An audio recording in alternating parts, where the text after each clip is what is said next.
Dito tayo ngayon guys sa may Hodeng yata itong tawag dito. Hodeng. Nandito tayo ngayon kasi 3 PM pa naman yung check-in natin. So, sayang naman yung time kung hindi natin gagamitin sa paggala. So, ngayon, papasok tayo mamaya kasi ubusin ko muna to. Hindi pa kami nag-a-almusal. Hindi pa kami ng halian. Sarap ng sausage nila dito. In fairness. Oh, nilutong. Parang kumain ng Japanese sausage. Parang ganun. Yung maliliit. Pakita ko sa inyo. Ayan.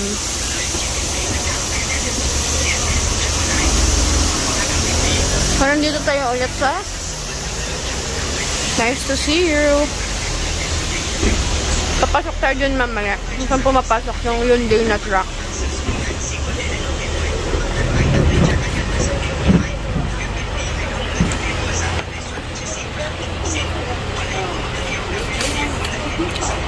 Ano yan?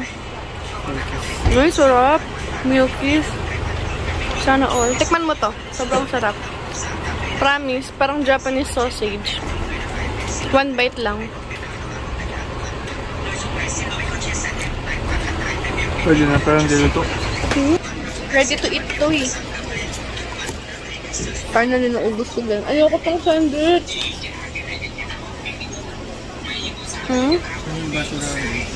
Ang weird ng lasa niya. Para siyang...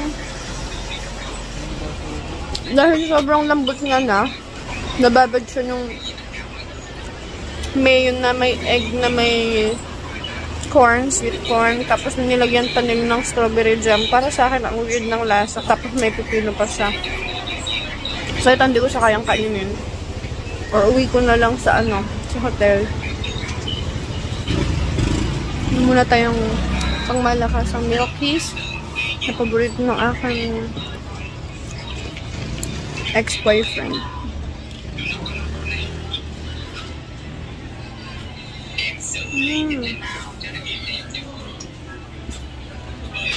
Sarap. Ang acid May mga rental din ng handbook sa loob. Mamaya makita natin. Gusto ko lang talaga yung mga ganito, yung mga napipreserve yung mga bahay. Parang sa Pilipinas, mas gusto kong pinupuntahan yung mga old, tas pin-reserve, tas may history. Kasi, parang, para sa akin lang,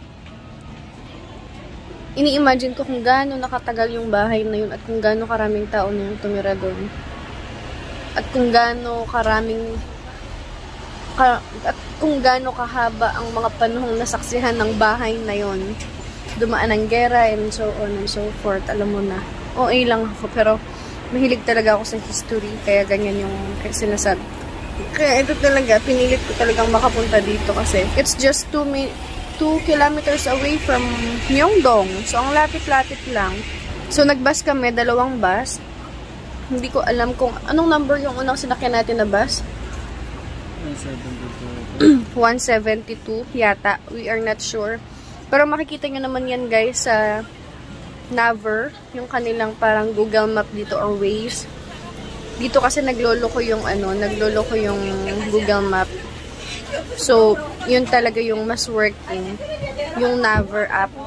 I-download lang yun. Tapos, nandoon kung ilang minutes ka mag-aantay dun sa bus. So, napaka-high-tech talaga. Kasi alam mo kung anong oras darating yung bus. So, you don't have to wait for long na, kunyari, dumaan na, tas hindi mo alam na 30 minutes ka palang mag-aantay. Hindi ganon. So, malalaman mo at makakapag-decide ka kaagad kung anong bus ang alternate na pwede mong sakyan. So, yun lang. So, papasok na tayo. Tapusin ko lang tong aking inumin. So, yan. Nandito na. Ay, may apple!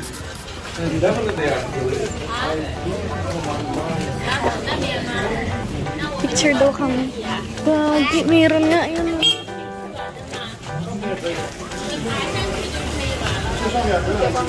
Diba? Nakakahiya ako dito, be. Nakakahiya, be. Kanina may nakita ako. Apricot naman. Hinog na hinog. Hindi lang ako nahiya. Tatalunin ko yun. Tahimik dito, be. Pero parang may mga nakatira kasi may kotse, oh. Ano mo? Ito din. Pwede kayong pumasok dito.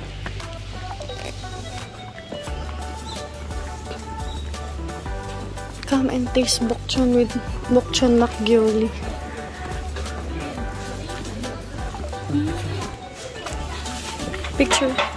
Picture daw. Blurred yan. May mga naka-costume be, oh. Ay, baka may nakita na naman ako sa taas, be. Bunga na naman to, be. Ano ba naman yan? Tuwang-tuwa talaga ako pag may mga bunga, oh. Spotted ka agad sa akin. Kita niyo yung mga orange na yan. Hindi ko sure kung anong mga bunga yan, pero parang persimmon. May mga nakatira, be. Ang gaganda pa ng sasakyan.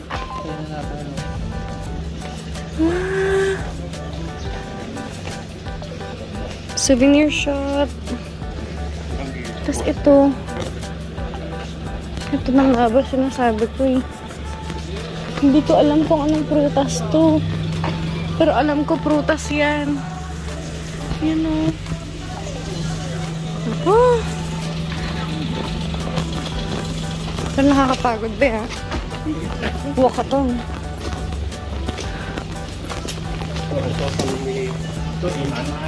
Buti ginawang tourist attraction to, no? Kahit may mga nakatira. May mga nakatira eh. Kasi may mga sasakyan, may mga tao. Pero hindi ko lang sure, ha? Baka sa mga ano lang yan.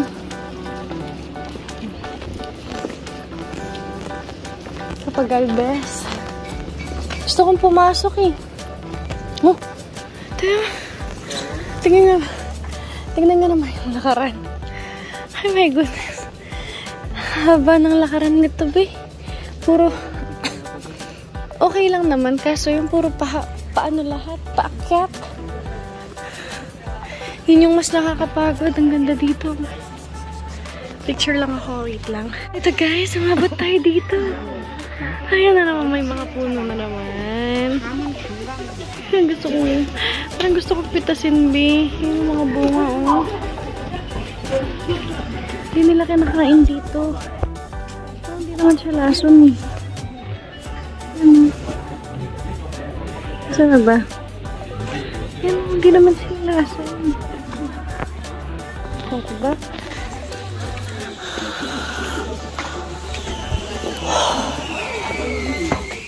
Yan nga, hingal na. Pagod na pagod. Gaganda ng mga bahay, be. May mga ano to. Yung ganyan. Tapos may ganun. Alam mo yung social. May milk tea pa, oh.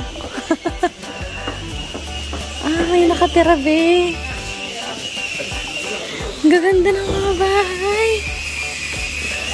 May nakatira confirmed. May milk tea dun sa labas ng gate niya. At lumabas yung may-ari para kunin yung milk tea in order niya. So, it's confirmed. May mga tao sa loob. Ito yung nilalakaran. Puro patarik. Mga doorbells pa.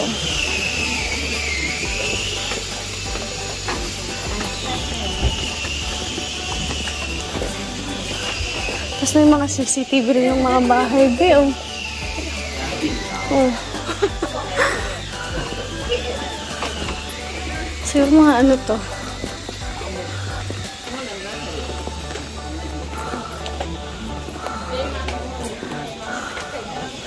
Kapagod. Layo natin. Para ma-appreciate nyo. Yun po.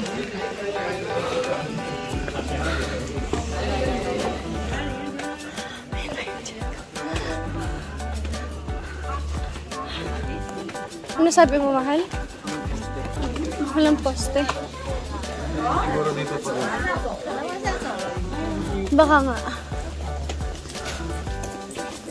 Silence, please. Teka lang. Nahingal na ako.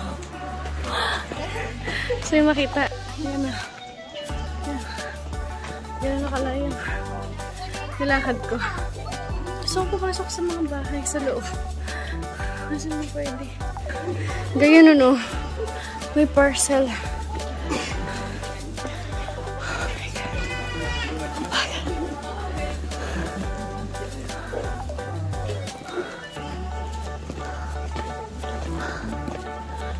taas. Oh my God. Exercise ako doon. Exercise malala. Ayan. Doon ako galing. Doon ako dulo. Parang umakyat ng bundok. Ha? Oo. Talk in whispers. Okay.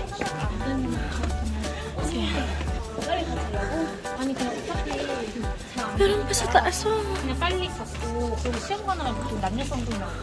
아 진짜? Grabe, no? Kung dito ka nakatira, tapos, uwian ka araw-araw, talagang makangayayat ka ba? Pagod ako. Check natin. Sakit sa likod.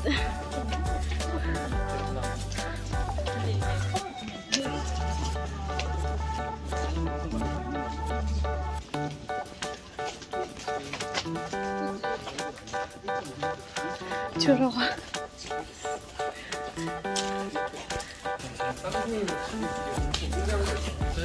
Saan? Ayaw mo dito?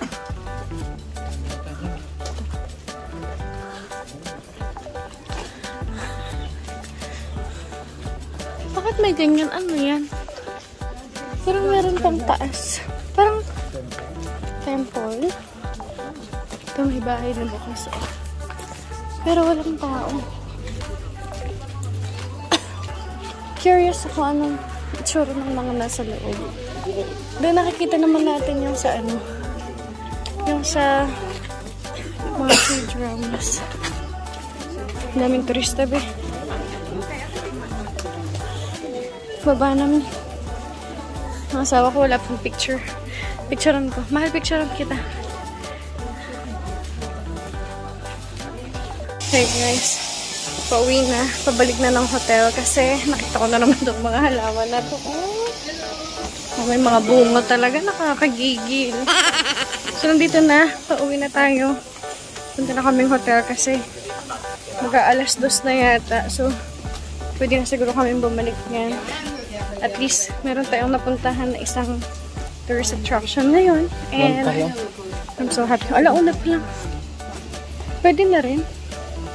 So, balik na kami. Nakapagod. Guys, so pababa na lang. Nakita ko pa itong mga ito. Nakakainis. Peach yata to. Tapos ito naman orange na nasa madilim na part. Parang persimmon. Tapos ito parang peach. Ano ba mga kagigil? Hindi kinukuha ng may-ari. Okay guys, tapos na tayo sa Bukchon. Hanok Village. Pabalik na tayo ng Myeongdong kasi mag-check-in na tayo at nakasakay na kami ng bus. So, eto. Huwag niyong kakalimutan bumili ng ganito kasi very useful siya sa mga bus, taxi, sa lahat ng transportation dito. Magagamit mo siya.